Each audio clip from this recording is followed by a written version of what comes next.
Hello friends, welcome back to my YouTube channel Sameer fit health. आज की इस video में हम बात करेंगे कि यूएई में रहने का क्या एक्सपेंस आता है अगर कंपनी एकमेंडेशन देती है तब, और कंपनी एकमेंडेशन नहीं देती है तब आप कितने आपका खर्चा आता है इधर मंथली रहने का, और आप कितना सेविंग कर सकते हैं उसको मैं INR में भी कन्वर्ट करके बताऊँगा।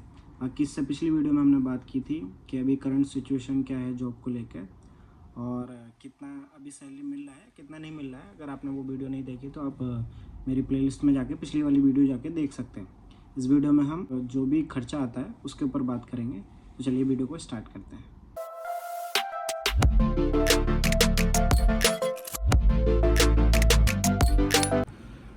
हेलो गाइस, तो आ गए हम अपनी स्क्रीन पर। वाइट बोर्ड है नहीं हमारे पास, तो अभी फ़िलहाल इसी पे समझा देते हैं क्योंकि रिटर्न में समझने में थोड़ी आसानी होगी।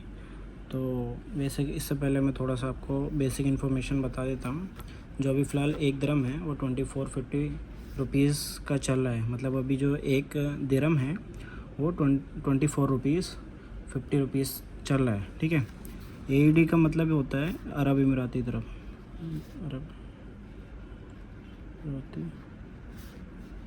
दिरहम। बेसिकली यहाँ पे दिरहम को AED से लिखते हैं, जैसे हमारे यहाँ इंडियन रुपीज़ को INR में लिखते हैं, वैसे ही इसमें दिरहम को AED से लिखते हैं, तो इससे कंफ्यूज नहीं होना। अब बात करते हैं हम दो तरीके से। एक पहला तरीका है जो विद अकोमोडेशन वाला है, विद अकोमोडेशन, और दूसरा है जो विदाउट अकोमोडेशन है, जिसमें कंपनी अकोमोडेशन नहीं देती है, आपको खुद से ही रहना खाने का सब देखना होता है। अकोमोडेशन में जो कंपनी देती है वो नॉर्मली रूम अलाउ करती है। मतलब आप जहाँ रहेंगे आपका जो भी बेड है उसका खर्चा कंपनी देती है, बाकी उसमें आपको खाने का खुद देखना होता है। विदाउट अकोमोडेशन में आपको कुछ नहीं मिलता है। तो सबसे पहले हम नंबर 1 की बात करते हैं। इसमें जो होता है, अगर कंपनी ने रूम दिया है तो बेसिकली क्या चीज़ें चाहिए होती हैं रहने के लिए। दूसरा आता है फिर खाना। तो अगर आप खाने का, अगर बहुत से स्टूडेंट क्या करते हैं वो खुद से रूम पे बनाते हैं, उनको बनाना आता है, तो कुछ लोग खुद से सेल्फ़ कुकिंग करते हैं, बाकी कुछ लोग मेस लगाते हैं। इधर जो मेस की रेंज है वो अलग अलग एरिया वाइज अलग अलग है। नॉर्मली जो एवरेज मेस की रेंज है वो 300 दिरहम है। हर कहीं 300 दिरहम में मेस मिल जाता है, जिसमें आपको 2 टाइम्स का खाना मिलता है। 2 टाइम्स मतलब दोपहर का और शाम का। बाकी इसमें अगर आपको फिर ब्रेकफास्ट भी करना रहता है नॉर्मली, तो नॉर्मली जो ब्रेकफास्ट होता है वो अगर नॉर्मल 1 दिरहम की यहाँ टी मिल जाती है, और आपको फ्रेश टी लेनी है तो फ्रेश टी 2 दिरहम की मिलती है, या 1 दिरहम की कॉफ़ी भी मिल जाती है यहाँ पे। बाकी अगर कुछ लोग मिल्क पीते हैं तो 2 दिरहम का मिल्क मिल जाता है, 250 ml या 500 ml, 250 ml मिलता है।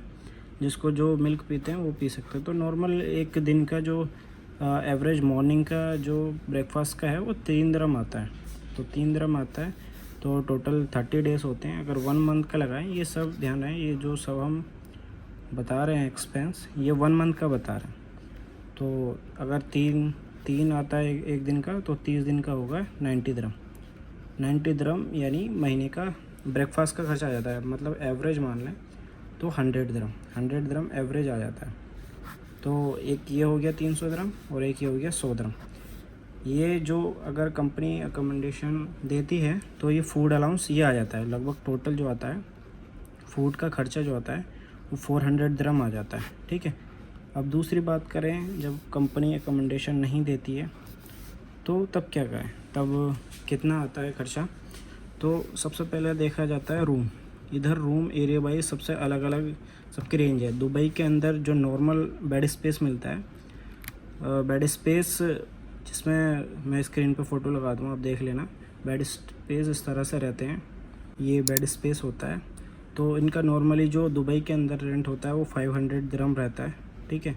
बाकी आप थोड़ा अदर एरिया में जाओगे, शारजा एरिया में जाओगे, तो उधर आपको यही बेड स्पेस 450 की रेंज से लेकर 500 दिरहम के बीच में मिल जाता है। और ये शारजा साइड हो गया। बाकी अगर अदर साइड जाएंगे, जब आप जैसे अजमान हो गया और जितने भी स्टेट हैं, उन सब में जो रेंज स्टार्ट होती है वो 300 दिरहम से लेके 500 दिरहम तक अच्छे से अच्छा बेड स्पेस आपको मिल जाता है। इसमें सिंगल वाला भी मिल जाता है या डबल वाला भी मिल जाता है। तो अगर एवरेज मान लें तो हम 400 दिरहम का एवरेज अगर माने तो 400 दिरहम या 450 दिरहम में एक बेड स्पेस मिल जाता है, ठीक है। अब बात रही दूसरी खाने की, तो अगर खाने का अगर कैसे भी करेगा, मैस लगाएगा या खुद से ही बनाएगा, तो सेम खर्चा आता है जो कि है 400 दिरहम ऑल्सो। तो ये जो टोटल नॉर्मल खर्चा आ जाता है वो होता है 800 दिरहम का, जो एवरेज है ये आ जाता है 800 दिरहम का, जब कंपनी अकोमोडेशन नहीं दे रही है। तो ये नॉर्मल खर्चा हुआ जो जिसमें आप खाली रह सकते हैं और खा सकते हैं। बाकी इससे अदर पर्सनल खर्चे होते हैं, पर्सनल एक्सपेंस होते हैं, जैसे बॉयज़ का सेविंग वगैरह का रहता है। इधर सेविंग के लिए नॉर्मली 10 दिरहम लगते हैं, बाकी कटिंग के लिए भी 10 दिरहम लगते हैं। अगर कुछ लोग कटिंग महीने में 2 बार कराएंगे वो इस हिसाब से कर सकते हैं, बाकी वीकली कराते हैं तो ये भी एवरेज 50 दिरहम आता है। तो अगर ये आप चाहें तो ये 50 दिरहम भी इसमें ऐड कर सकते हैं, तो ये हो जाता है 850 दिरहम। बाकी वॉशिंग मशीन में भी आप क्लोथ धोएंगे तो उसमें भी एवरेज वॉशिंग पाउडर वगैरह लगता है। तो अगर 10 दिरहम का आपने वॉशिंग पाउडर ख़रीद लिया तो वो पूरे महीने आपका आराम से चल जाएगा।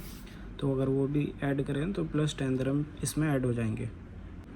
उसके बाद बाकी आप कुछ से कभी पर्सनली कुछ खा लेते हैं, होटल पर खाने का हो जाता है कभी सीन, या कभी कहीं घूमने जाने का होता है, तो वो भी अगर मंथली एक्सपेंस निकालो तो आप, तो वो भी एवरेज 100 दिरहम का आ जाता है। अगर आप अलग से खर्चा करते हो तो 100 दिरहम का वो आ जाता है, उसमें टैक्सी का, बाकी आपका खाने पीने का, ये सब आ जाता है नॉर्मल अगर एवरेज लगाएं।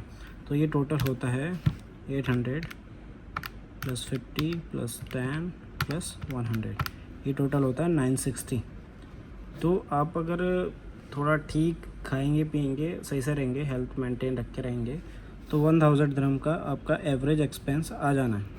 जो एवरेज एक्सपेंस है वो अगर कंपनी ने अकोमोडेशन नहीं दिया है तब, और कंपनी ने अकोमोडेशन दिया है तो इसमें रूम का माइनस करके आप फिर भी 600 दिरहम खर्च कर देंगे, तो जो नॉर्मल एक्सपेंस है वो ये आता है।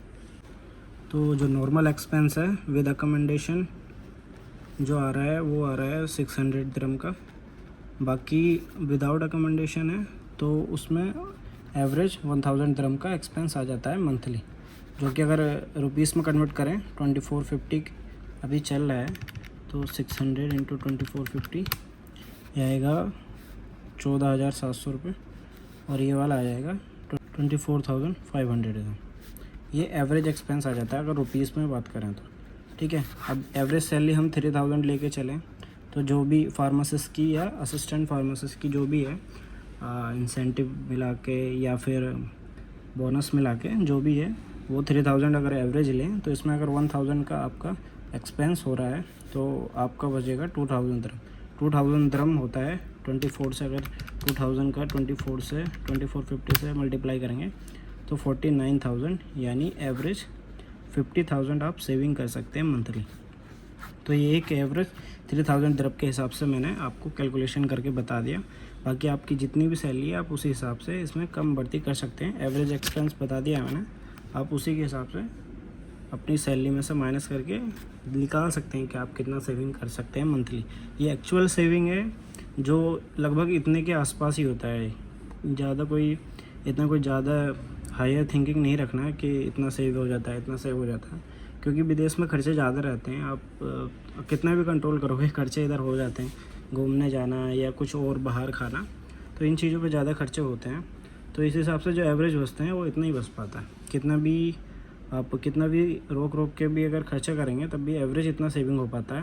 बाकी अगर फार्मासिस्ट की सैलरी 4000 समथिंग रहती है तो वो ज़्यादा भी हो जाता है, या फिर असिस्टेंट फार्मासिस्ट हैं वो 10-15 हज़ार उनके और कम भी हो जाते हैं। तो ये एक एवरेज है जो सेविंग कर पाता है, क्योंकि बाहर कमाई जैसी है, जैसे सैलरी है वैसी एक्सपेंसेस भी हैं। ये यहाँ का नहीं, ये हर कहीं का है। अब्रॉड में भी अगर आप जाओगे तो वहाँ पे भी एक्सपेंसेस ज़्यादा रहते हैं। तो इसी के हिसाब से पहले थिंकिंग करें, उसके बाद डिसाइड करें कि शिफ्ट होना है या नहीं। और आप एवरेज अगर इंडिया में अच्छी इनकम कर रहे हैं तो शिफ्ट होने का एकदम से ना सोचें। अगर आपका बहुत ही ब्लो है तो आप तब ट्राई कर सकते हैं। बाकी अगर वीडियो में कोई भी कन्फ्यूज़न है तो आप कमेंट कर सकते हैं। वीडियो पसंद आई है तो वीडियो को लाइक करें और चैनल को सब्सक्राइब करें।